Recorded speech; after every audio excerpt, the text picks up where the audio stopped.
Hey there everybody, Doogie Manheimer here, and I am here to bring you some Legend of Zelda Breath of the Wild. The Direct yesterday really just amped up my love for Zelda and reminded me of how eager I am to play Tears of the Kingdom. So I wanted to go back. I know I never finished all of the side quests in Breath of the Wild, so I wanted to come back and, do that. I have 82 out of 90 completed, as you can see down there at the bottom, and I have one that's active right now, so it'll be 83 soon. So I need to go find the other 7 and complete them. And I want to do that before Tears of the Kingdom come out. It'll probably be pretty easy, but, figured I'd record it, because why not? I love Zelda. So, here we go.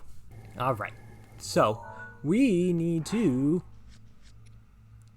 After hearing Giahato's request, that's probably not how you pronounce that name, but you agreed to search for the stone monuments in the area surrounding Zora's domain.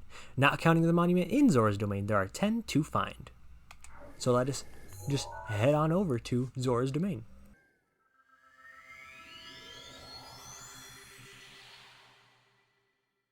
Of course it's raining. But yeah, I haven't brought Zelda on this channel yet, and I've played all the console games at the very least, and some of the handheld ones, but I absolutely adore Zelda. It's one of my favorite franchises ever. And I figured, with Tears of the Kingdom being on the horizon, that, why not just get back into it? Just show a little bit of my Zelda love and, talk about it a little bit. See what, what all you think about Zelda, what your favorite game in the series is, in the franchise, and what your thoughts are in Tears of the Kingdom, and what you hope it changes from Breath of the Wild, what you hope it keeps, all that fun stuff. So yeah, please comment down below. Let me know what your favorite Zelda game is. My favorite Zelda game is A Link Between Worlds.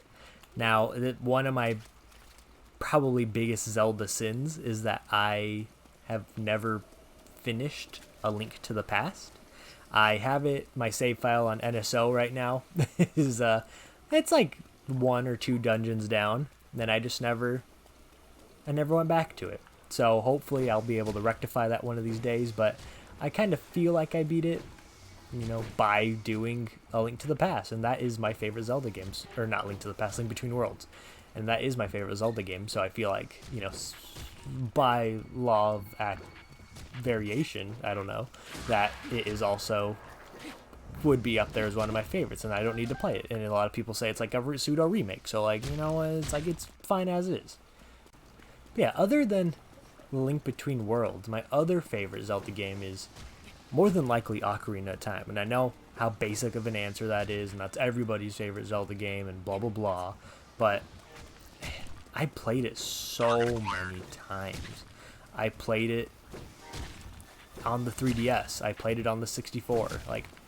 That was my first Zelda game, and I didn't even play it as a Zelda game or because it was Zelda. I played it because my cousin was actually playing the story, and he didn't like doing fishing, so he let me do fishing because I would bother him and watch him play, and that's what he would let me do. So I did a lot of the fishing in Ocarina of Time. And that, whenever the 3DS came out and they were showing off Ocarina of Time, I was just like, this game looks really familiar, and I'm very curious about it, because a lot of my favorites now, I played as a kid, a really young kid, and then I forgot about it because I was so swept up with kid show games like SpongeBob games, or Nicktoons Unite, or whatever, Danny Phantom Racing or some crap like that. And so that was a bulk of my gaming, in the middle of my childhood. So whenever I saw, the 3DS Ocarina of Time, I was just I remember, Zelda. Something about it, triggered something inside of me, just I remember this game. What in the world? Ha.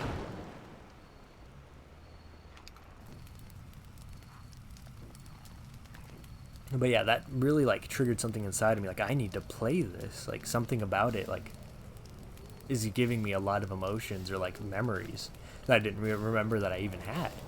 That's the same way I felt with Sonic Heroes, because I remember seeing commercials about Sonic all the time as a kid, and I really liked Sonic, and I watched Sonic X, rupees, and really enjoyed that too.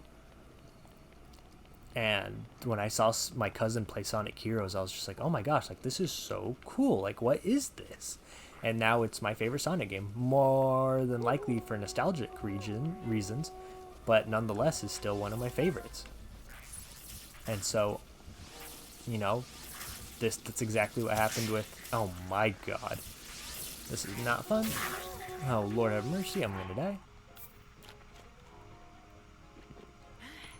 And I had bought Skyward Sword for the Wii, like when that was out, when it first came out.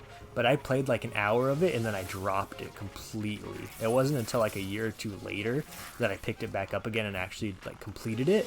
And man, I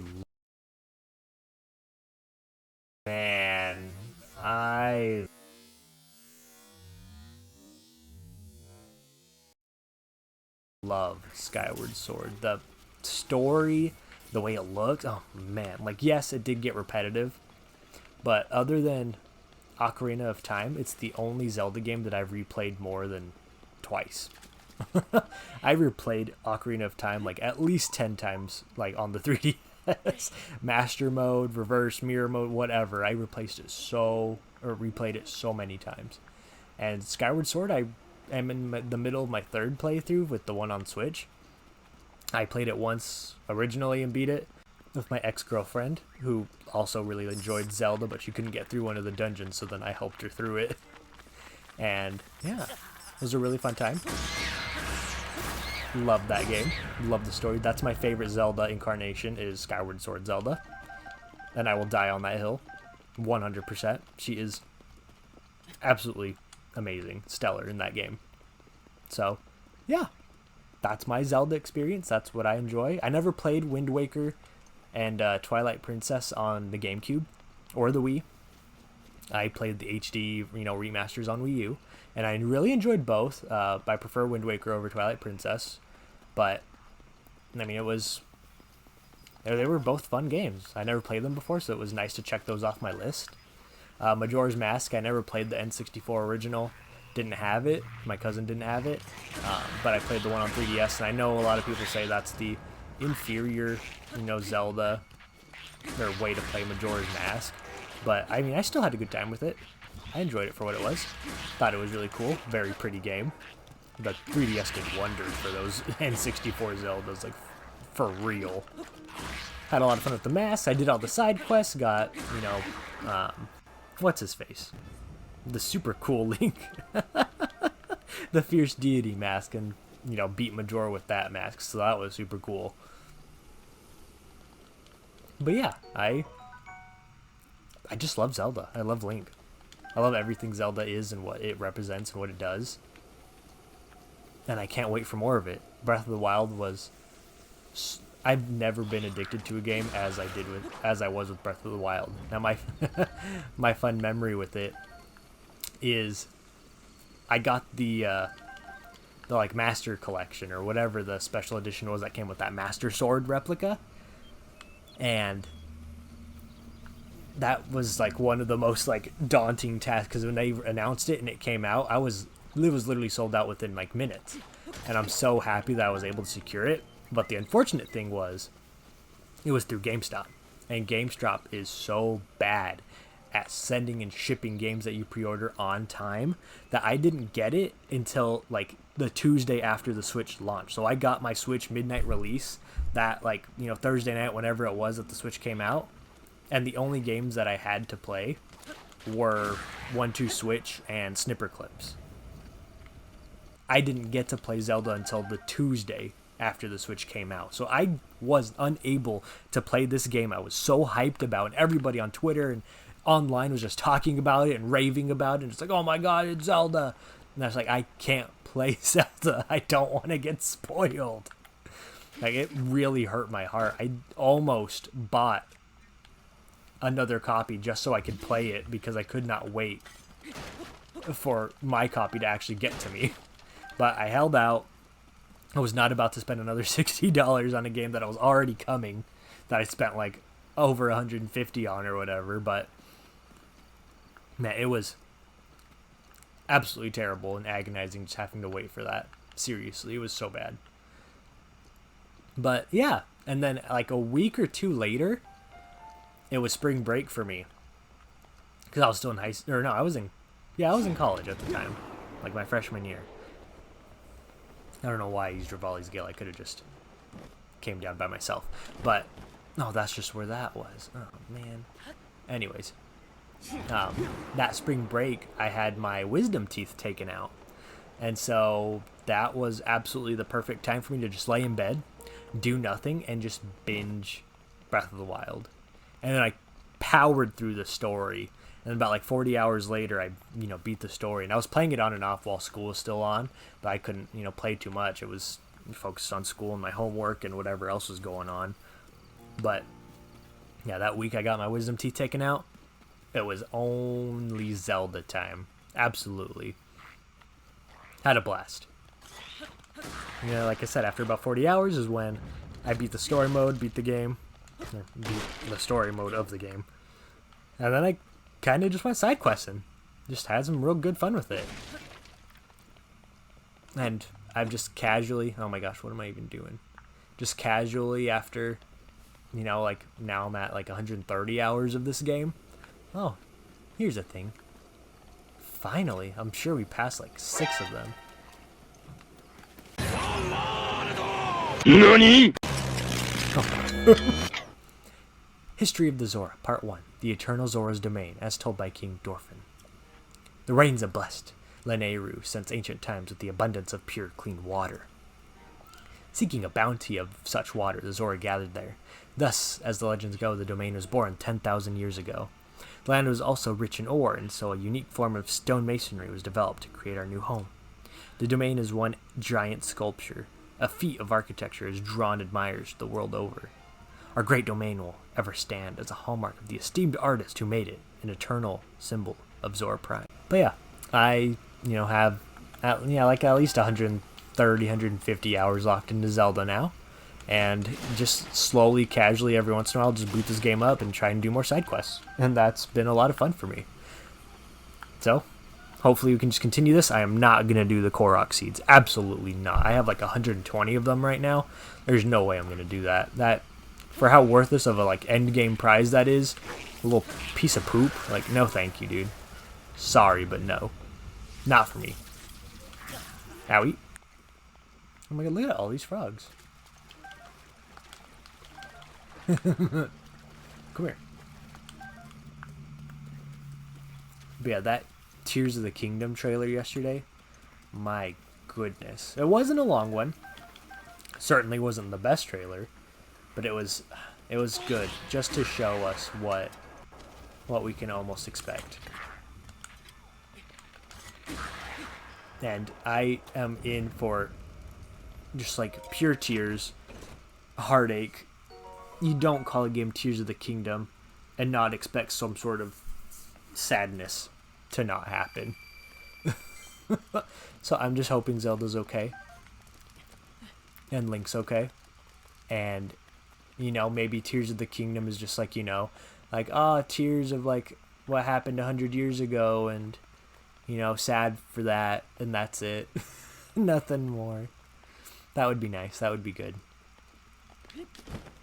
But yeah, I mentioned yesterday in my Nintendo Direct, discussion, talk about it, that as much as people like to, dislike or put fault at Breath of the Wild for having a lacking narrative or not as much story substance or anything like that, like it really conveyed to me the like utter emptiness and sadness and loneliness that Link is going through.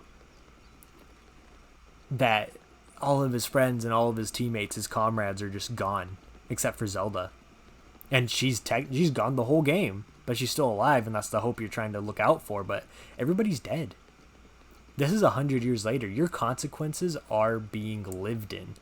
This isn't like an Age of Calamity where it's like, oh, we went back in time and like saved everybody and like, defeated the evil and made everything better in the past. No. Like this is happening. Like what I'm playing right now is the aftermath. And that's just like, it tugs on my heartstrings all the time, just thinking that like we failed before. We couldn't do it. And so now we have to do it now, or else there won't be another chance.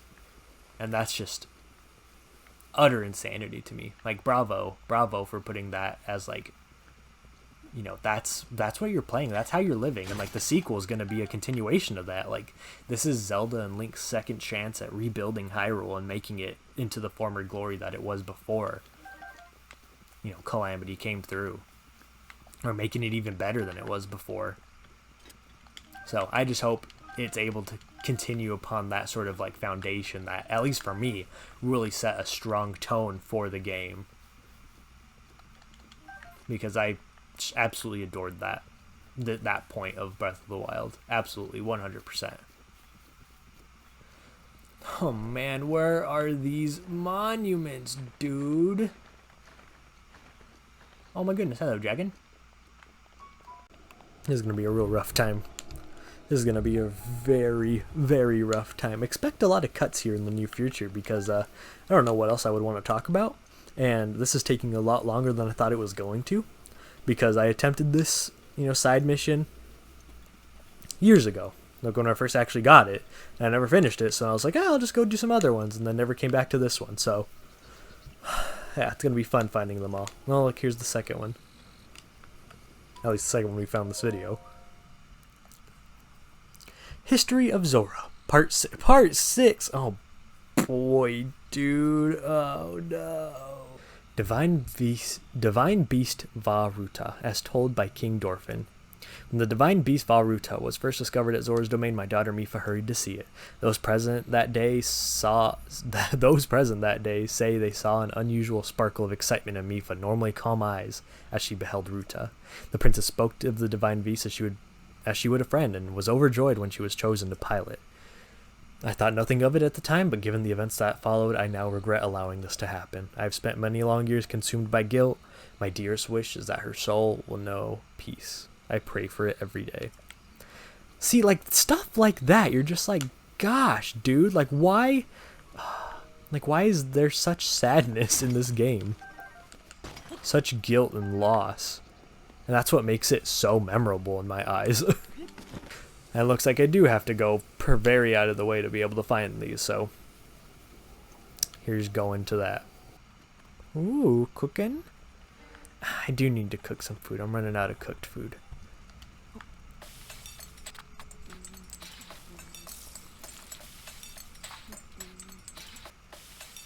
Now Link's out here being a real cook. Man's out here just throwing together some, you know, pieces of food he found out in the wilderness with some other random stuff he found out in the wilderness, and he's making it work. Let me know down in the comments below, like, are there any tips for cooking? Like, is there any guidelines I should follow? Or is everything, like, as long as it's paired with something, like, a specific outcome would happen? Because I have no idea. Genuinely have no clue. That's enough cooking for now. Now here's another one. That's good to see. We have 3 down now. History of the Zora Addendum 1, King Dorfin stands his ground. Around 100 years after King Dorfin ascended up to the throne, a stray guardian crossed upland Zora into our domain. The guardian seemed unstoppable. Our best soldier's spears barely left a scratch on the metal hull. It was then that our King Dorfin, without a thought for his own safety, came out to face the guardian himself. With supernatural strength, he lifted the guardian and hurled it into a ravine. The impact of the fall left the guardian in pieces, and it was never to trouble another Zora ever again. The citizens celebrated the king's valor, and from then on their trust and respect grew beyond compare. You can still see the scar he earned that day on his forehead. Oh, so that's what that is. Pretty cool.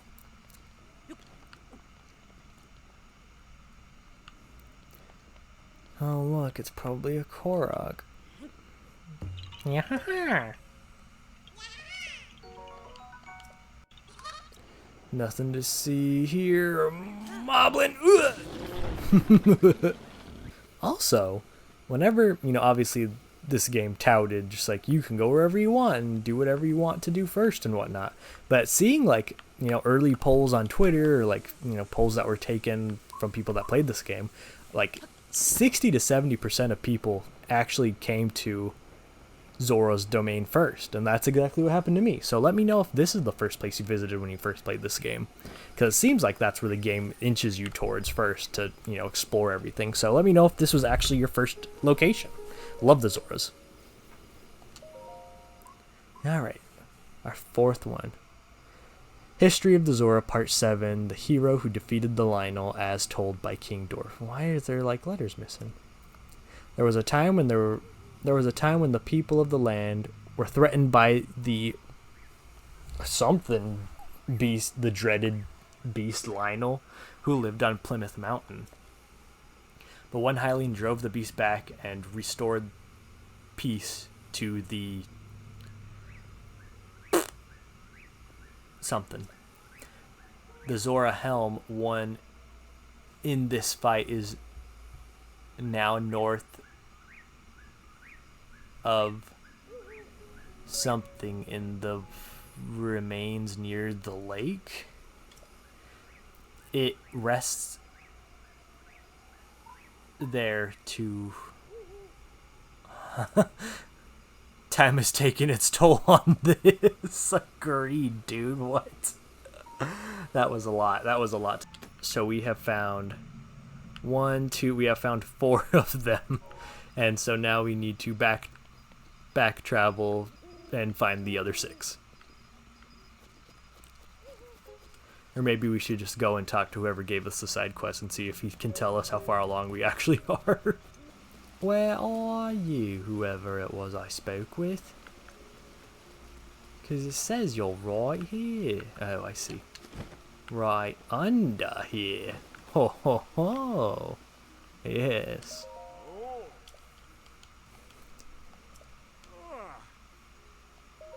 Okay, yes. Roll the dice toss. Got it.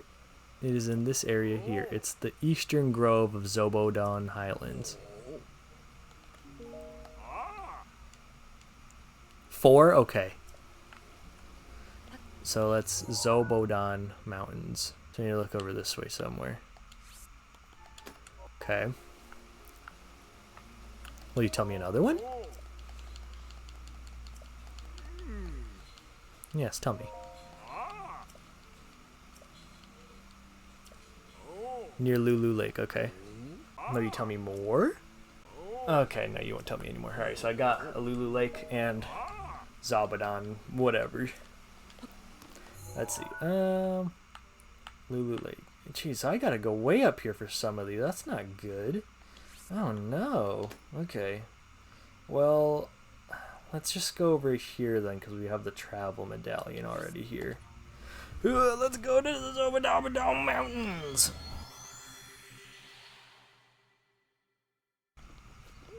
I might be here. Yes, I found it. Cool. Cool.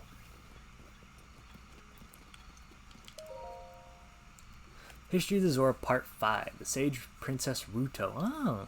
Long ago, in a past more distant than even the Great Calamity or the creation of the divine beast Ruta, there was a Zora princess named Ruto.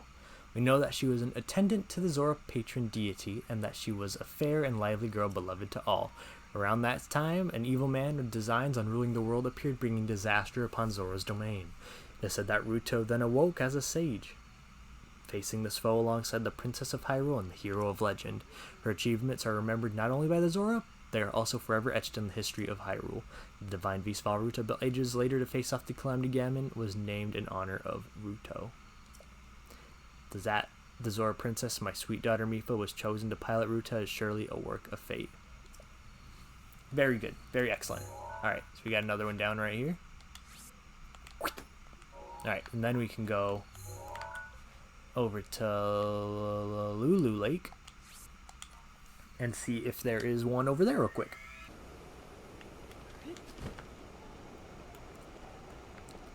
Let's see, while we're in the air, is there anything to pay attention to that we may miss? Oh, it's right here.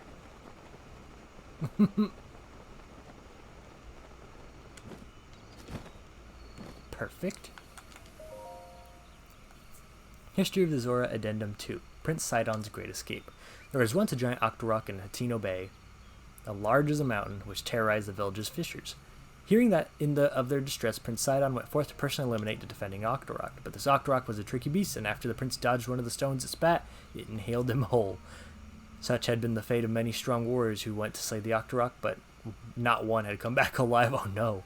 Just as it seemed Prince Sidon would be counted among them, the giant Octorok twisted in pain. The tip of the silver scale spear pierced the Octorok's stomach from within, revealing itself the source of the beast's agony. Incredibly, Prince Sidon had fought his way out from stabbing his spear over and over in the monster's stomach. Unable to bear the pain, the Octorok coughed up the prince and scrambled to escape. Ever since, the fishers of Ateno Bay have passed down this heroic tale, the prince who slew the fell Octorok. Nice. Alright, old man, I'm coming back. You better tell me the location of the other two that I'm missing now. Got stop.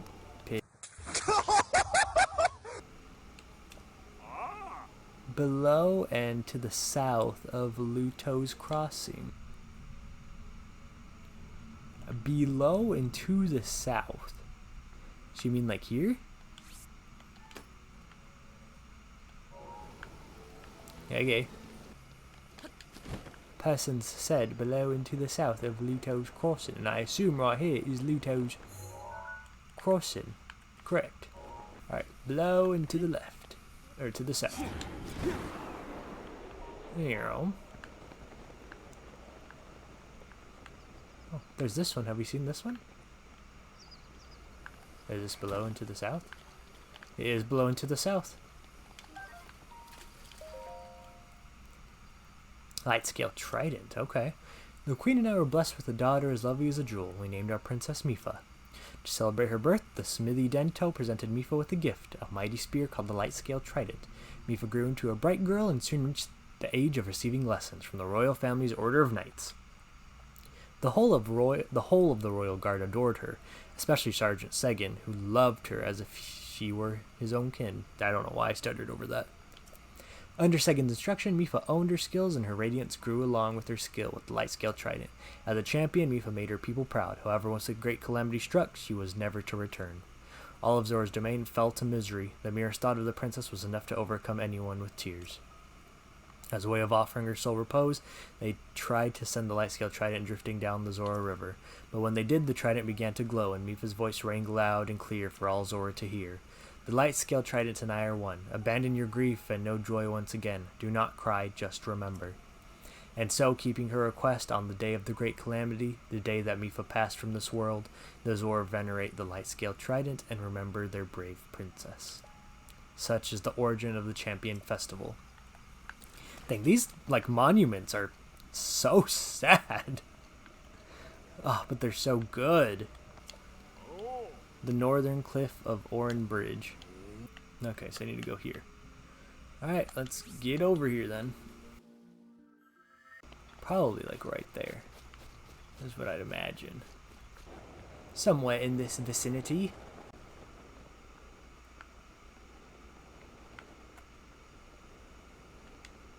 Yes, right here.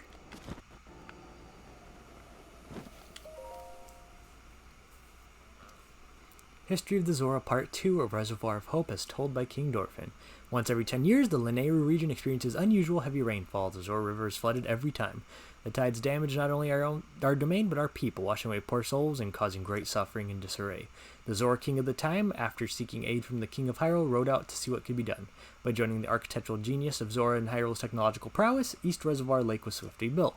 Thanks to this fruitful partnership, Hyrule is no longer plagued by these devastating floods. In gratitude, the Zora King promised the King of Hyrule to manage the reservoir level to protect all Hyrule from floods.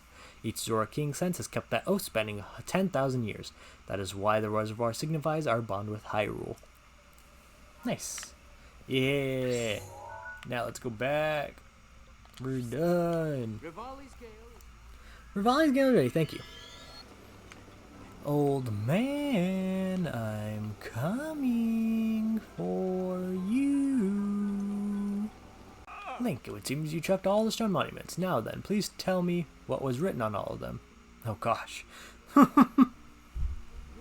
Good memory, Link. Eureka! Thanks to you, I've compiled the precious information from the stone monuments. Thank you for taking such an arduous task. Yes, thank you. Alright. And with that, we don't have any more active side quests, but we will go ahead and find them on the next episode. But anyways, I hope you liked this video. If you did, please give me a like. Subscribe if you want to see more. Let me know. Again, what I asked earlier, what your favorite Zelda game is, what you think about Breath of the Wild. Are you excited for Tears of the Kingdom? Please let me know. I'd love to start a conversation and talk with any of you that are interested. But anyways, we'll go ahead and do some more side quests next time and find more. So thank you for watching, and I'll see you next time.